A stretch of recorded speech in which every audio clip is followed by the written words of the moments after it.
தந்தி தொலைக்காட்சி நேயர்களுக்கு வணக்கம். நல்லதை சொல்வோம், நல்லதை செய்வோம், நல்லதே நடக்கும். இன்று 6/10/2025 திங்கட்கிழமை, பூரட்டாதி நட்சத்திரம், காலை 6:08 வரை, பிறகு உத்திரட்டாதி. இன்றைக்கு பௌர்ணமி விரதம். இன்றைக்கு என்னுடைய தலைமையிலே செட்டிநாட்டு பகுதியிலே 293வது மாதமாக நடைபெறுகிற பௌர்ணமி. பொதுவாகவே நிலவு நிறைந்த நாளிலும் நிலவு மறைந்த நாளிலும் நாம் தெய்வங்களை வழிபடுவது நல்லது. நிலவு மறைந்த நாளிலே முன்னோர்களை வழிபட வேண்டும். நிலவு நிறைந்த நாளிலே முருகப்பெருமான் சிவனையும் வழிபட வேண்டும். பொதுவாக மலைவலம் வந்தால் மகத்துவம் கிடைக்கும், கிரிவலம் வந்தால் கீர்த்திகள் பெருகும் என்பதை நீங்கள் அனுபவத்திலே உணரலாம். இப்பொழுது ஆங்காங்கே இருக்கும் மலைகளிலே எல்லாம், ஆன்மீகம் சார்ந்த மலைகளை எல்லாம் மக்கள் சுற்றி வர ஆரம்பித்திருக்கின்றார்கள். அப்படி மலைவலம் வருவதன் மூலம் நிலவு ஒளியிலே நாம் பவனி வருகின்ற பொழுது நம்முடைய சிந்தனைகள் வெற்றி பெறுகின்ற விதத்திலே இறையருளும் நமக்கு கிடைக்கும் என்ற கருத்தை தெரிவித்து, இன்றைக்கு நான் உங்களுக்கு சொல்லப் போகிற ஒரு நல்ல கருத்து, சில தினங்களுக்கு முன்னாலே நவகிரக ஆலயங்களை பற்றி சொன்னேன். சூரியனுக்கு சூரியனார் கோவிலாகும், சுடர் திங்கள் திங்களூர், செவ்வாய் வந்தால் பேருலகில் புள்ளிருக்கும் வேளூர் ஆகும், பேசுபுதன் வெண்காடு, குரு திசைக்கு திரு ஆலங்குடி, சுக்கிரன் கஞ்சனூராம், தேகநலன் தரும் சனிக்கு நன்மை நல்லாராகும். சனிக்கு திருநள்ளாறு, அருள் ராகு நாகேஸ்வரம், கேது கால அஸ்தியனும் திருத்தலமாம் தெரிந்து கொள்வீர்னு ஒரு பாட்டு சொன்னேன். 8 வரி. இதை நினைப்பில் வச்சுங்க அப்படின்னு. இப்போ சூரிய ஒருத்தருக்கு நடக்குதுன்னு வச்சுங்க. சூரியனர் கோயிலுக்கு போய் சூரியனை கும்பிடுறோம். அங்கே எப்படி இருக்குன்னா, சூரியனுக்கு முன்னாலே ஒரு குருவினுடைய சிலையும் அங்கே இருக்கு. குரு பார்க்கிற சூரியனாக இருக்கு. அங்கே சுற்றி இருக்க அந்த நவகிரகங்கள் பூராமே இருக்கு, 8 கிரகங்கள். ஆனால் சூரியனார் கோயிலுக்கு மட்டும் போகக்கூடாதான். போறவங்க என்ன பண்ணுவோம்னா, அதுக்கு முன்னாடி திருமங்கலக்குடின்னு ஒன்று இருக்கு. அற்புதமான கோயில். கும்பகோணத்திலேருந்து ஒரு 5 கிலோமீட்டர் தூரத்தில் திருமங்கலக்குடி, மங்களேஸ்வரர் அப்படிங்கிறது. அங்கே போனால் மங்கள நான் கொடுப்பாங்க. திருமணம் ஆகாதவர்களுக்கு மங்கள நான் கொடுப்பாங்க. அந்த கோயில் வழிபாட்டை முடிச்சுட்டு வந்தாலே பொதுவாக கல்யாணங்கள் நிறைவேறும். ஆனால் அங்கே ஒரு பெரிய புதுமை என்னன்னா, நான் ஒரு 2-3 வருஷங்களுக்கு முன்னால் போனேன், இப்போ சமீபத்தில் போகல. அங்கே என்னென்ன இருக்குன்னா, அந்த ஸ்தல விருட்சம் வெள்ளருக்குன்னு அங்கே இருக்கு. அந்த வெள்ளருக்கு தலையில வச்சு பொங்கல் வச்சு கொடுப்பாங்க. ஞாயிற்றுக்கிழமைகளில் கொடுப்பாங்க. அப்படி கொடுக்கிற போது அந்த பொங்கலை சாப்பிட்டவங்களுக்கு வெள்ளை வியாதி இருக்கு இல்லையா, உடல்ல ஸ்கின் டிசீஸ், தோல் நோய் தீர்வதற்குரிய ஸ்தலத்தில் ஒரு முக்கியமான ஸ்தலம். அந்த வெள்ளருக்கு தலையில வச்சு கொடுக்கிற போது அது அதனுடைய அந்த அதில் உள்ள பச்சையம் சேர்றதுனாலயா இல்லை இறையருளும் சேருது அதில்.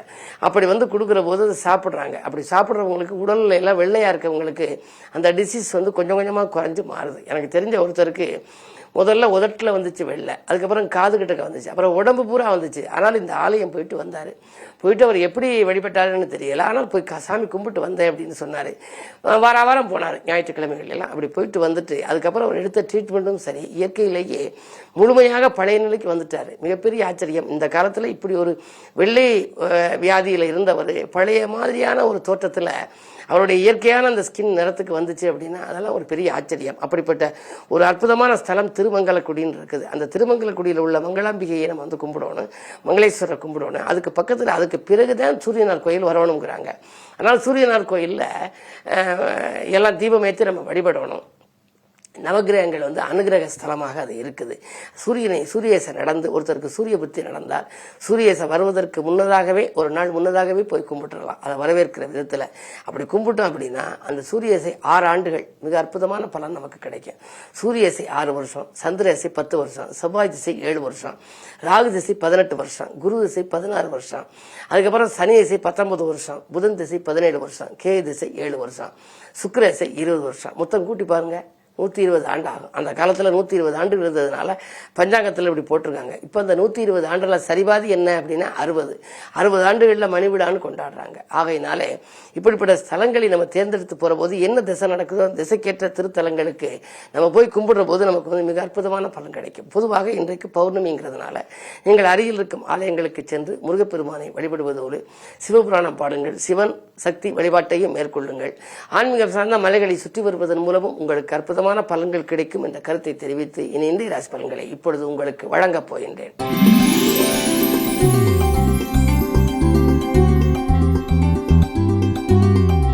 மேசராசி நேயர்களே, இன்று உங்களுக்கு ஒரு இனிய நாள். ஆன்மீக பயணங்களில் ஆர்வம் காட்டுகின்ற நாள், வழிபாட்டிலே கவனத்தை செலுத்துகின்ற நாள். இன்று வள்ளல்களின் ஒத்துழைப்பும் உங்களுக்கு கிடைக்கும், வங்கிகளின் ஒத்துழைப்பும் கிடைக்கும். திட்டமிட்ட காரியங்களை திட்டமிட்டபடியே செய்து முடிப்பீர்கள். அதே நேரத்திலே 3ஆம் இடத்திலே குரு இருக்கின்றார். உடன்பிறப்புகள் உங்களுக்கு உறுதுணையாக இருப்பார்கள். வாங்கல் கொடுக்கல்கள் சீராகவும் சிறப்பாகவும் இருக்கும். இந்த நாள் நல்ல நாள்.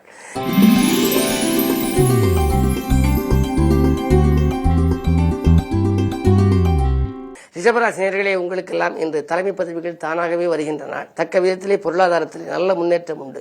தனவரவில் இருந்த தடைகள் அகலும். தேக்க நிலை மாறி தெளிவு பிறக்கும். நேற்று நடைபெறாதிருந்த ஒரு சில காரியங்கள் இன்று நடைபெற்று மகிழ்ச்சியை வழங்கும். 6 செவ்வாய் இருந்து 12ஆம் இடத்தை பார்ப்பதால் இடம் வாங்குவது, பூமி வாங்குவது போன்றவற்றில் இருந்த சிக்கல்கள் அகலும். பத்திரப்பதிவில் இருந்த தடைகள் அகலும். இந்த நாள் நல்ல நாள்.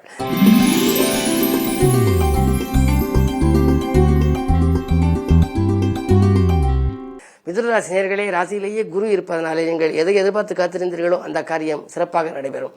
எதிர்பார்த்தபடியே வியாபாரத்தில் கணிசமான லாபம் கைகளிலே புரளும். மதிப்பும் மரியாதையும் உயரும். மனக்கலக்கங்கள் அகலும். நீங்கள் ஆரம்பத்தில் அச்சுறுத்தலாக தோன்றிய காரியம் முடிவிலே ஆதாயம் தருவதாக கூட வரலாம். சனி வக்ர இயக்கத்தில் இருப்பதனாலே பூர்வீக சொத்து பிரச்சனைகள் நல்ல முடிவுக்கு வரும். பாக பிரிவினைகள் சுமூகமாக வரும். இந்த நாள் நல்ல நாள்.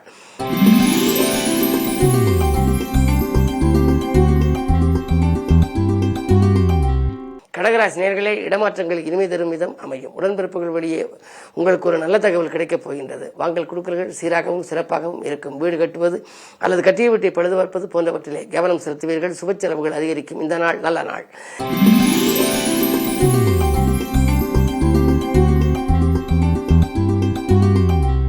சிம்மராசினியர்களே, உங்களுக்கு சந்திராஷ்டமம். எதை செய்தாலும் கொஞ்சம் யோசித்து செய்ய வேண்டும்.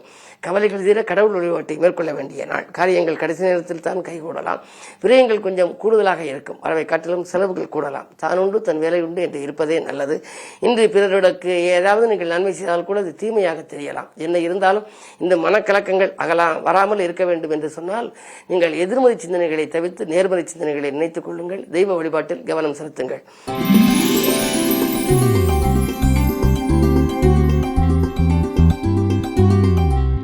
கன்னிராசினியர்களே, விரயத்திற்கு அதிபதியான சூரியன் உங்கள் ராசியில் இருக்கின்றார். விரயங்கள் கொஞ்சம் கூடுதலாகத்தான் இருக்கும். வாழ்க்கை துணை வெளியையும் கொஞ்சம் விட்டுக் கொடுத்து செல்வது நல்லது. குடும்ப உறுப்பினர்கள் உங்கள் குணமறிந்து நடந்து கொள்ள மாட்டார்கள். திடீரென உங்களுக்கு மனக்குழப்பங்கள் வரலாம். என்ன இருந்தாலும் 10ல் குரு இருக்கின்றார். உத்தியோகத்துக்கு கூட மேலதிகாரிகள் உங்களுக்கு கூடுதல் பொறுப்புகளை கொடுப்பார்கள். அது மட்டுமல்லாமல் உங்கள் திறமைக்குரிய அங்கீகாரமும் உங்களுக்கு கிடைக்காது. என்ன இருந்தாலும் இன்று முழுவதும் உங்களுக்கு பொறுமையும் நிதானமும் தேவை. அதே நேரத்தில் பௌர்ணமி என்பதனாலே வாய்ப்பிருப்பவர்கள் மலைவலம் வருவது நல்லது.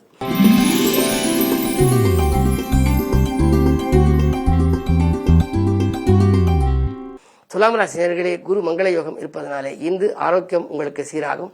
பயணங்களால் உங்களுக்கு பலன் கிடைக்கும். நேற்று நீங்கள் நடைபெறாமல் இருந்த காரியம் இன்று சிறப்பாக நடைபெறும். கைமாற்றாக வாங்கிய தொகையை கொடுத்து மகிழ்வார்கள். அதே நேரத்திலே உங்கள் ராசிக்கு 12ஆம் இடத்திலே சூரியன். அரசு வழியில் நீங்கள் ஏதாவது அனுகூலத்தை எதிர்பார்த்து காத்திருந்தால் அல்லது ஏதாவது விண்ணப்பித்திருந்தால் அந்த காரியங்கள் கைகூடலாம்.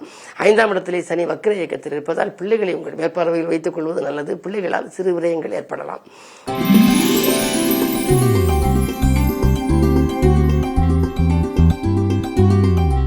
விருச்சிக ராசி நேயர்களே, உங்களுக்கு மலைவலம் வருவதன் மூலம் மகத்துவம் கிடைக்கின்ற நாள். இன்று சந்தித்தவர்களால் சந்தோஷம் கிடைக்கும். புகழ் கூடும். பொருளாதார நிலை உயரும். தக்க விதத்தில் நண்பர்கள் உங்களுக்கு கை கொடுத்து உதவுவார்கள். சாமர்த்தியமாக பேசி காரியங்களை சாதித்துக் கொள்வீர்கள்.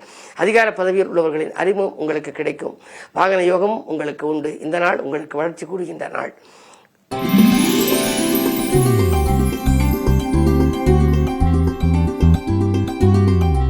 தனுசு ராசி நேயர்களே, குறு பார்வை உங்கள் ராசியில் பதிவதனாலே கலக்கம் வேண்டாம், கவலைகள் வேண்டாம். கடிதம் உங்களுக்கு கணிந்த தகவலை தரும். கல்விக்காகவோ கலைக்காகவோ எடுத்த முயற்சி கைகூடலாம். அரசு வழியில் ஏதேனும் ஒரு பொறுப்புகளை எதிர்பார்த்து காத்திருப்பவர்களுக்கு அது கிடைக்கும். நினைத்தது நிறைவேறுகின்ற நாள். நிம்மதியும் உங்களுக்கு சிறப்பாகவே கிடைக்கும். விலையுயர்ந்த பொருட்களை வாங்குவதிலே அதிக கவனம் செலுத்துவீர்கள். என்ன இருந்தாலும் வீடு மாற்றங்களும் இடமாற்றங்களும் கண்டிப்பாக வரக்கூடிய சூழல் உண்டு. பௌர்ணமி விரதம் என்பதனாலே இன்று நிலவு வழிபாடு உங்களுக்கு நிம்மதியை வழங்கும்.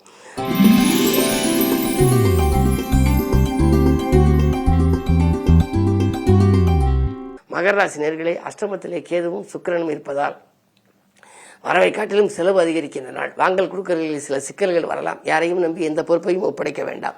இடமாற்றங்கள் வந்தால் அதை ஏற்றுக்கொள்வது நல்லது. வீட்டுக்கு தேவையான விலை உயர்ந்த பொருட்களை வாங்குவதில் கவனம் செலுத்துவீர்கள்.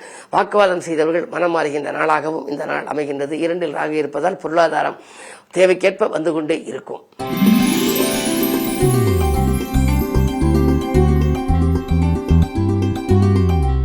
கும்பராசினியர்களே, உங்களுக்கெல்லாம் இன்று அற்புதமான நாள். யோகமான நாள்.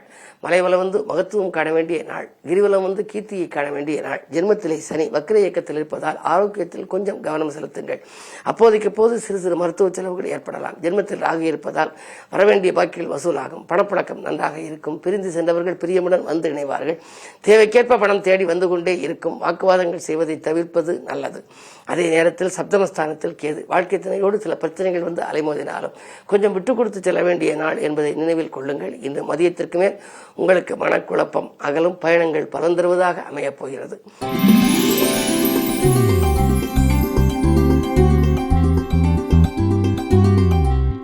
மீனராசினியர்களே, ராசியிலேயே சந்திரன் பஞ்சமாதிபதி இருக்கின்ற பொழுது பூர்வ புண்ணியத்தின் வலிமை உங்களுக்கு அதிகரிக்கும்.